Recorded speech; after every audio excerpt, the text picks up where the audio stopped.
ಉತ್ತರ ಕನ್ನಡ ಜಿಲ್ಲೆಯಲ್ಲೂ ಕೂಡ ಮಳೆ ಸಾಕಷ್ಟು ಅವಾಂತರವನ್ನ ಸೃಷ್ಟಿಸಿದೆ. ನೀರಿನ ಮೂಲಗಳು ನದಿ ಸಾಕಷ್ಟಿದ್ದಾವೆ. ಆದರೆ ಕಳೆದ ಸಾರಿ ಉತ್ತರ ಕನ್ನಡ ಜಿಲ್ಲೆಯಲ್ಲಿ ಮಳೆ ಯಾವ ರೀತಿ ಅವಾಂತರವನ್ನ ಸೃಷ್ಟಿ ಮಾಡಿತ್ತು ಅನ್ನೋದನ್ನ ನಾವು ನೋಡಿದೀವಿ. ಈ ಸಾರಿಯೂ ಕೂಡ ಕಾರವಾರದಲ್ಲಿ ವಾಹನಗಳು ನೀರಿನಲ್ಲಿ ಮುಳುಗಿ ಹೋಗಿದ್ದಾವೆ. ಅಷ್ಟರ ಮಟ್ಟಿಗೆ ಮಳೆ ಅವಾಂತರವನ್ನ ಸೃಷ್ಟಿ ಮಾಡ್ತಾ ಇದೆ. ಕೆಇಬಿ ರಸ್ತೆ ಲ್ಯಾಂಡ್ಮಾರ್ಕ್ ಆಲ್ಟಿಮಾ ಕಟ್ಟಡ ಅಲ್ಲೂ ಸುತ್ತಮುತ್ತ ನೀರು ತುಂಬಿಕೊಂಡಿದೆ. ಕಟ್ಟಡದಲ್ಲಿ ಗ್ರೌಂಡ್ ಫ್ಲೋರ್ ಅಲ್ಲಿರೋ ಕಾರು ಬೈಕ್ಗಳು ಎಲ್ಲ ಮುಳುಗಿ ಹೋಗ್ಬಿಟ್ಟಿದೆ. ಉತ್ತರ ಕನ್ನಡ ದಕ್ಷಿಣ ಕನ್ನಡ ಜಿಲ್ಲೆಗಳಲ್ಲಿ ಶಾಲೆಗಳಿಗೆ ರಜೆ ಘೋಷಣೆ ಮಾಡಲಾಗಿದೆ.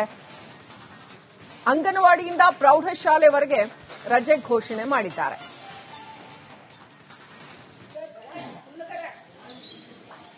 ನೋಡಿ ಎಷ್ಟರ ಮಟ್ಟಿಗೆ ಮನೆ ಜಲಾವೃತ ಆಗಿದೆ. ಕಾರವಾರದ ದೃಶ್ಯಗಳನ್ನ ನೋಡ್ತಾ ಇದ್ರೆ ಕಂಪ್ಲೀಟ್ ನೀರು ತುಂಬಿಕೊಂಡಿದೆ. ಗ್ರೌಂಡ್ ಫ್ಲೋರ್ ಕಂಪ್ಲೀಟ್ ನೀರು ತುಂಬಿಕೊಂಡಿದೆ. ಸಣ್ಣ ಪುಟ್ಟ ಮನೆಗಳವ್ರಿಗೆ ಪಾಪ ಎಷ್ಟು ಕಷ್ಟ ಆಗುತ್ತೆ ನೋಡಿ. ಇಡೀ ಮನೆಯ ವಸ್ತುಗಳೆಲ್ಲ ನೀರಿನಲ್ಲಿ ಒದ್ದೆ ಆಗ್ಬಿಡುತ್ತೆ. ಸೆಕೆಂಡ್ ಫ್ಲೋರ್ ಇದ್ರೆ ಪರವಾಗಿಲ್ಲ, ಅಟ್ಟ ಗಿಟ್ಟ ಅಂತದೇನಾದ್ರೂ ಇದ್ರೆ ಪರವಾಗಿಲ್ಲ. ಇನ್ನು ವಾಹನಗಳು ಈ ರೀತಿ ನೀರಿನಲ್ಲಿ ವಾಹನಗಳು ಒಂದಿನ ಎರಡು ದಿನ ನಿಂತ್ರೆ ಸಂಪೂರ್ಣವಾಗಿ ಕೆಟ್ಟು ಹಾಳಾಗ್ಬಿಡತ್ತೆ. ಇನ್ನು ಹಳ್ಳಿಗಾಡಿನ ಮನೆಗಳು ಸ್ವಲ್ಪ ಮಟ್ಟಿಗೆ ಹಳ್ಳಿಗಾಡಿನ ವಾತಾವರಣದ ಮನೆಗಳಂತೂ ಬಹಳ ಕಷ್ಟ ನೋಡಿ. ಕಾರವಾರದಲ್ಲಿ ಯಾವ ರೀತಿ ನೀರು ತುಂಬಿಕೊಂಡಿದೆ. ಸಂಪೂರ್ಣ ಗ್ರೌಂಡ್ ಫ್ಲೋರ್ ಮನೆ ನೆಲ ಎಲ್ಲವೂ ಹಾಳಾಗಿರತ್ತೆ. ವಾಹನಗಳು, ವಸ್ತುಗಳು, ಪೀಠೋಪಕರಣಗಳು ಏನೆಲ್ಲ ಇಟ್ಟಿರ್ತಾರೆ ಎಲ್ಲ ಹಾಳಾಗಿರತ್ತೆ. ಈ ಸಾರಿ ವರ್ಣ ಸಾಕಷ್ಟು ಅನಾಹುತಗಳನ್ನ ಸೃಷ್ಟಿ ಮಾಡ್ತಾ ಇದ್ದಾನೆ. ರಂಜಿತ್, ನೀವು ನೆನ್ಪು ಮಾಡ್ಕೊಟ್ರೆ ಸೆಪ್ಟೆಂಬರ್ ಆಗಸ್ಟ್ ಇಂದಾನೆ ಸಿಕ್ಕಾಪಟ್ಟೆ ಶುರುವಾಯ್ತು. ಜೂನ್ ಅಷ್ಟೊತ್ತಿಗೆ ತುಂಬಾ ಜಾಸ್ತಿ ಆಗೋಗ್ಬಿಟ್ಟಿದೆ. ಇನ್ನು 3 ತಿಂಗಳು ಹೆಂಗ್ ಕಳಿತೀವೋ ಗೊತ್ತಿಲ್ಲ. ಕರೆಕ್ಟ್, ನಿಜ ಮೇಡಮ್. ಈ ಬಾರಿ ಮಳೆ ಒಂದು ವಿಚಿತ್ರ ಮಳೆ ಅಂತ ಅನ್ಸುತ್ತೆ. 19 ವರ್ಷದ ನಂತರ ಮುಂಗಾರು ಪೂರ್ವ ಇಷ್ಟು ಮಳೆ ಬಂದಿರೋದು. ಎಲ್ಲ ಹೇಳ್ತಾ ಇದ್ರು ಅರ್ಧ ಮಳೆಗಾಲ ಮುಗ್ದಂಗಿದೆ, ಆ ರೀತಿ ಮಳೆ ಬಂದಿದೆ ಅಂತ. ಈಗ ಮುಂಗಾರು ಆರಂಭದಲ್ಲಂತೂ ಹೇಳೋದೇ ಬೇರೆ. ಉತ್ತರ ಕನ್ನಡ ಜಿಲ್ಲೆ ಯಾವಾಗ್ಲೂ ವರ್ಸ್ಟ್ ಹಿಟ್. ಇದು ಬೆಣ್ಣೆಹಳ್ಳ, ಉತ್ತರ ಕರ್ನಾಟಕದ ಬೆಣ್ಣೆಹಳ್ಳವನ್ನ ನೋಡ್ತಾ ಇದ್ರಿ. ಅಲ್ಲಿ ಮನೆ ಕಟ್ಕೊಂಡವ್ರಿಗೆ ಅವ್ರಿಗೆ ಗೊತ್ತಿದೆ. ಅವರು ಸ್ವಲ್ಪ ಎತ್ತರದ ಭಾಗದಲ್ಲೇ ಕಟ್ಟಿದ್ದಾರೆ. ಆದರೂ ಕೂಡ ಅವರ ಮನೆ ಗ್ರೌಂಡ್ ಫ್ಲೋರ್ ಕೂಡ ನೀರು ಬಂದಿದೆ. ಅಲ್ಲಿ ನೋಡ್ತಾ ಇದ್ವಿ. ಬೆಣ್ಣೆಹಳ್ಳದ ಹತ್ತಿರದ ಮನೆ ಪಾಪ ಈಗ ಅವ್ರಿಗೆಲ್ಲ ಕ್ಲೀನ್ ಮಾಡ್ಕೊಳ್ಳೋದು ಬಹಳ ಇದೆ, ಕಷ್ಟ ಆಗುತ್ತೆ. ಬೆಣ್ಣೆಹಳ್ಳ ತುಂಬಿ ಹರಿದಿದೆ. ಸುತ್ತಮುತ್ತಲ ಪ್ರದೇಶಗಳು ಜಲಾವೃತವಾಗ್ಬಿಟ್ಟಿದೆ. ರಸ್ತೆ ಸಂಪರ್ಕ ಬಂದಾಗ್ಬಿಡತ್ತೆ. ಉತ್ತರ ಕರ್ನಾಟಕದಲ್ಲಿ ಈ ಬೆಣ್ಣೆಹಳ್ಳ ತುಂಬಿ ಹರಿದ ತಕ್ಷಣ ಅಲ್ಲಿ ಸುತ್ತಮುತ್ತ ರಸ್ತೆ ಸಂಪರ್ಕ ಬಂದಾಗ್ಬಿಡತ್ತೆ. ಸೊ ಶಾಲೆಗಳಿಗೆ ಕಷ್ಟ ಆಗುತ್ತೆ.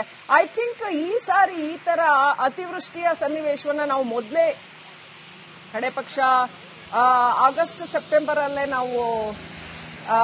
ನಾವು ಇದು ಫುಲ್ ಇದೇ ಆಗ್ಬೋದು ಅಂತ ಅನ್ಸುತ್ತೆ. ಗವರ್ಮೆಂಟ್ ಇನ್ನಷ್ಟು ಪ್ರಿಪೇರ್ ಆಗಿರ್ಬೇಕು ಅಂತ ಅನ್ಸುತ್ತೆ. ಹುಬ್ಬಳ್ಳಿಯಿಂದ ಪ್ರಕಾಶ್ ಹಾಗೂ ಕಾರವಾರದಿಂದ ಶೇಷಗಿರಿ ಮುಂಡಳ್ಳಿ ಇಬ್ರು ಕೂಡ ನಮ್ಮ ಜೊತೆ ಲೈವ್ ಕನೆಕ್ಟ್ ಆಗಿದ್ದಾರೆ. ಏನೇನ್ ಪರಿಸ್ಥಿತಿ ನೋಡೋಣ.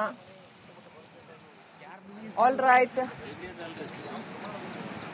ಶೇಷಗಿರಿಗೆ ಹೋಗೋಣ. ಫಸ್ಟ್ ಉತ್ತರ ಕನ್ನಡದಲ್ಲಿ ಏನ್ ಪರಿಸ್ಥಿತಿ ಆಗಿದೆ ತಿಳ್ಕೊಳ್ಳೋಣ. ಶೇಷಗಿರಿ, ಕಾರವಾರದಲ್ಲಿ ಮಳೆ ನೀರು ನಿಂತಿದ್ದನ್ನ ನಾವು ನೋಡಿದ್ವಿ ಕಳೆದ ಸಾರಿ ಮತ್ತು ಅದರ ಹಿಂದಿನ ವರ್ಷ ಕೂಡ. ಶೇಷಗಿರಿ, ಉತ್ತರ ಕನ್ನಡ ಬಹಳ ಹಾನಿಗೀಡಾಗಿತ್ತು ಮಳೆಯಿಂದಾಗಿ. ಸೊ ಈ ಸಾರಿ ಜೂನ್ನಲ್ಲೇ ಸಾಕಷ್ಟು ಹಾನಿ ಉಂಟಾಗ್ತಾ ಇದೆ. ಕಳೆದ ಸಾರಿ ಕೊಚ್ಚಿಕೊಂಡು ಹೋದ ರಸ್ತೆಗಳನ್ನೇ ಇನ್ನೂ ಒಂದು ಸರಿ ಮಾಡಿಲ್ಲ ಅಂತ ಅನ್ಸುತ್ತೆ. ಈ ಸಾರಿ ಇನ್ನೇನು ಗತಿ? ಉತ್ತರ ಕನ್ನಡದ ಪರಿಸ್ಥಿತಿ ಏನು ಅಂತ ಜನಪ್ರತಿನಿಧಿಗಳು ಯಾರಾದ್ರೂ ಸ್ಪಂದಿಸ್ತಾ ಇದ್ದಾರಾ? ಏನಾದ್ರೂ ಪ್ರಿಪರೇಷನ್ಸ್ ಇದೆಯಾ ಮಳೆನ ಎದುರಿಸೋದಕ್ಕೆ? ಶೇಷಗಿರಿ,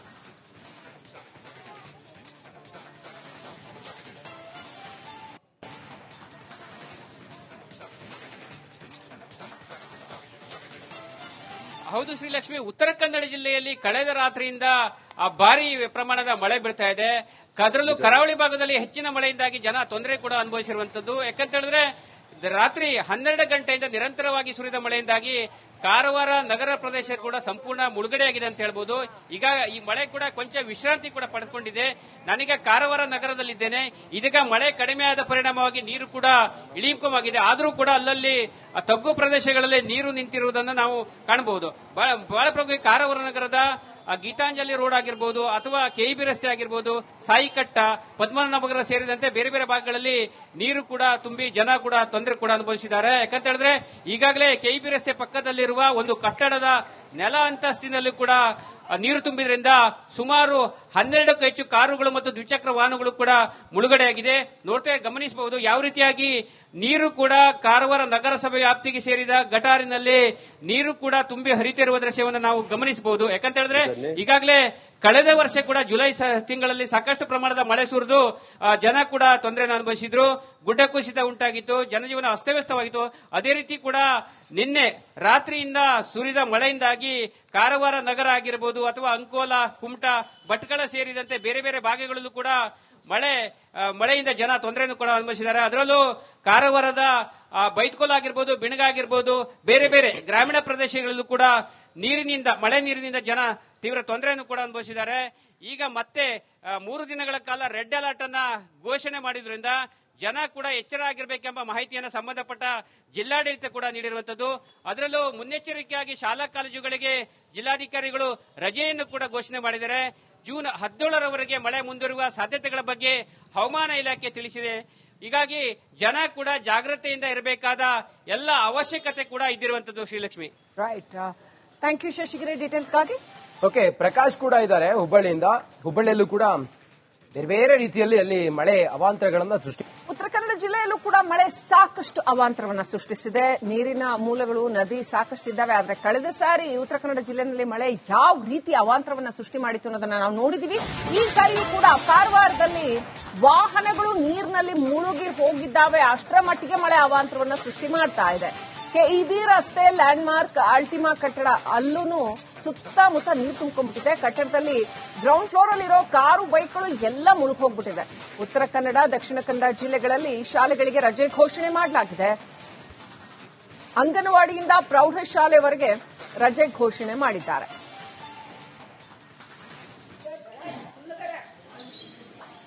ನೋಡಿ ಎಷ್ಟರ ಮಟ್ಟಿಗೆ ಮನೆ ಜಲಾವೃತ ಆಗಿದೆ. ಕಾರವಾರದ ದೃಶ್ಯಗಳನ್ನ ನೋಡ್ತಾ ಇದ್ರೆ ಕಂಪ್ಲೀಟ್ ನೀರು ತುಂಬಿಕೊಂಡಿದೆ. ಗ್ರೌಂಡ್ ಫ್ಲೋರ್ ಕಂಪ್ಲೀಟ್ ನೀರು ತುಂಬಿಕೊಂಡಿದೆ.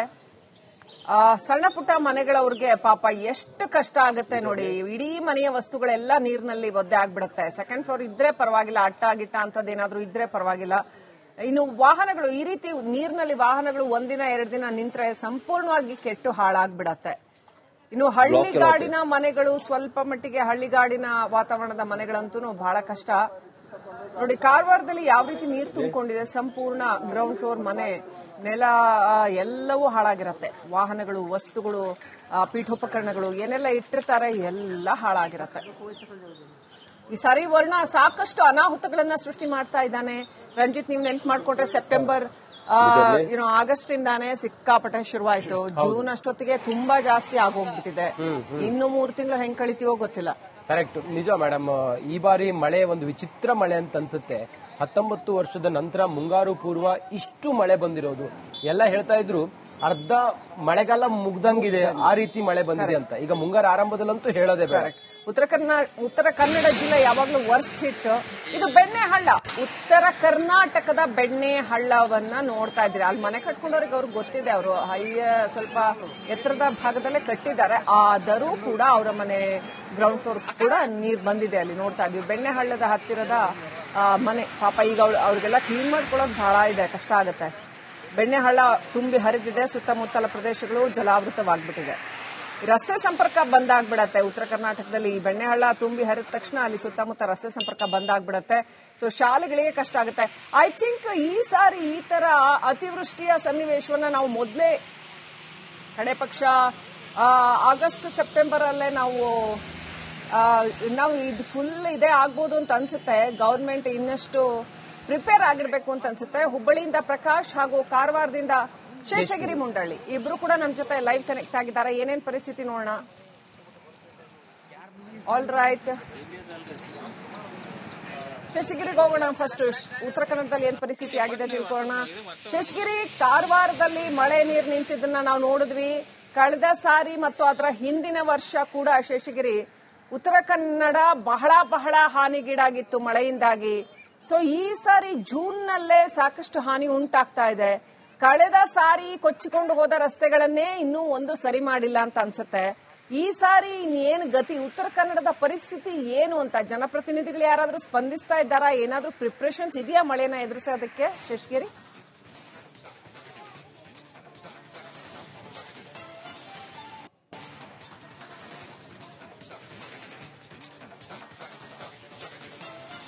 ಹೌದು ಶ್ರೀಲಕ್ಷ್ಮಿ, ಉತ್ತರ ಕನ್ನಡ ಜಿಲ್ಲೆಯಲ್ಲಿ ಕಳೆದ ರಾತ್ರಿಯಿಂದ ಭಾರಿ ಪ್ರಮಾಣದ ಮಳೆ ಬೀಳ್ತಾ ಇದೆ.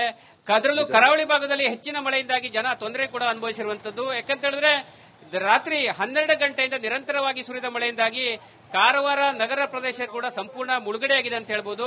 ಈಗ ಈ ಮಳೆ ಕೂಡ ಕೊಂಚ ವಿಶ್ರಾಂತಿ ಕೂಡ ಪಡೆದುಕೊಂಡಿದೆ. ನಾನೀಗ ಕಾರವಾರ ನಗರದಲ್ಲಿದ್ದೇನೆ. ಇದೀಗ ಮಳೆ ಕಡಿಮೆ ಆದ ಪರಿಣಾಮವಾಗಿ ನೀರು ಕೂಡ ಇಳಿಮುಖವಾಗಿದೆ. ಆದರೂ ಕೂಡ ಅಲ್ಲಲ್ಲಿ ತಗ್ಗು ಪ್ರದೇಶಗಳಲ್ಲಿ ನೀರು ನಿಂತಿರುವುದನ್ನು ನಾವು ಕಾಣಬಹುದು.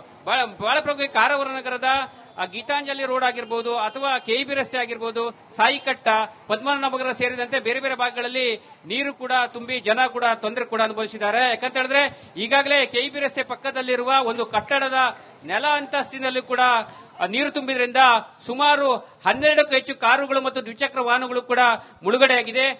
ಗಮನಿಸಬಹುದು ಯಾವ ರೀತಿಯಾಗಿ ನೀರು ಕೂಡ ಕಾರವಾರ ನಗರಸಭೆ ವ್ಯಾಪ್ತಿಗೆ ಸೇರಿದ ಗಟಾರಿನಲ್ಲಿ ನೀರು ಕೂಡ ತುಂಬಿ ಹರಿತಿರುವ ದೃಶ್ಯವನ್ನು ನಾವು ಗಮನಿಸಬಹುದು. ಯಾಕಂತ ಹೇಳಿದ್ರೆ ಈಗಾಗಲೇ ಕಳೆದ ವರ್ಷ ಕೂಡ ಜುಲೈ ತಿಂಗಳಲ್ಲಿ ಸಾಕಷ್ಟು ಪ್ರಮಾಣದ ಮಳೆ ಸುರಿದು ಜನ ಕೂಡ ತೊಂದರೆಯನ್ನು ಅನುಭವಿಸಿದ್ರು. ಗುಡ್ಡ ಕುಸಿತ ಉಂಟಾಗಿತ್ತು, ಜನಜೀವನ ಅಸ್ತವ್ಯಸ್ತವಾಗಿತ್ತು. ಅದೇ ರೀತಿ ಕೂಡ ನಿನ್ನೆ ರಾತ್ರಿಯಿಂದ ಸುರಿದ ಮಳೆಯಿಂದಾಗಿ ಕಾರವಾರ ನಗರ ಆಗಿರಬಹುದು ಅಥವಾ ಅಂಕೋಲಾ, ಕುಮಟಾ, ಭಟ್ಕಳ ಸೇರಿದಂತೆ ಬೇರೆ ಬೇರೆ ಭಾಗಗಳಲ್ಲೂ ಕೂಡ ಮಳೆಯಿಂದ ಜನ ತೊಂದರೆಯನ್ನು ಕೂಡ ಅನುಭವಿಸಿದ್ದಾರೆ. ಅದರಲ್ಲೂ ಕಾರವಾರದ ಬೈತ್ಕೋಲ ಆಗಿರ್ಬೋದು, ಬಿಣಗ ಆಗಿರ್ಬೋದು, ಬೇರೆ ಬೇರೆ ಗ್ರಾಮೀಣ ಪ್ರದೇಶಗಳಲ್ಲೂ ಕೂಡ ಮಳೆ ನೀರಿನಿಂದ ಜನ ತೀವ್ರ ತೊಂದರೆಯನ್ನು ಕೂಡ ಅನುಭವಿಸಿದ್ದಾರೆ. ಈಗ ಮತ್ತೆ 3 ದಿನಗಳ ಕಾಲ ರೆಡ್ ಅಲರ್ಟ್ ಅನ್ನ ಘೋಷಣೆ ಮಾಡಿದ್ರಿಂದ ಜನ ಕೂಡ ಎಚ್ಚರ ಆಗಿರಬೇಕೆಂಬ ಮಾಹಿತಿಯನ್ನು ಸಂಬಂಧಪಟ್ಟ ಜಿಲ್ಲಾಡಳಿತ ಕೂಡ ನೀಡಿರುವಂತದ್ದು. ಅದರಲ್ಲೂ ಮುನ್ನೆಚ್ಚರಿಕೆಯಾಗಿ ಶಾಲಾ ಕಾಲೇಜುಗಳಿಗೆ ಜಿಲ್ಲಾಧಿಕಾರಿಗಳು ರಜೆಯನ್ನು ಕೂಡ ಘೋಷಣೆ ಮಾಡಿದ್ದಾರೆ. ಜೂನ್ 17ರವರೆಗೆ ಮಳೆ ಮುಂದುವರಿಯುವ ಸಾಧ್ಯತೆಗಳ ಬಗ್ಗೆ ಹವಾಮಾನ ಇಲಾಖೆ ತಿಳಿಸಿದೆ. ಹೀಗಾಗಿ ಜನ ಕೂಡ ಜಾಗ್ರತೆಯಿಂದ ಇರಬೇಕಾದ ಎಲ್ಲ ಅವಶ್ಯಕತೆ ಕೂಡ ಇದ್ದಿರುವಂತದ್ದು. Shrilakshmi, right, thank you Shashigiri ಡೀಟೇಲ್ಸ್ಗಾಗಿ. ಓಕೆ, ಪ್ರಕಾಶ್ ಕೂಡ ಇದ್ದಾರೆ ಹುಬ್ಬಳ್ಳಿಯಲ್ಲೂ ಕೂಡ ಬೇರೆ ಬೇರೆ ರೀತಿಯಲ್ಲಿ ಅಲ್ಲಿ ಮಳೆ ಅವಾಂತರಗಳನ್ನ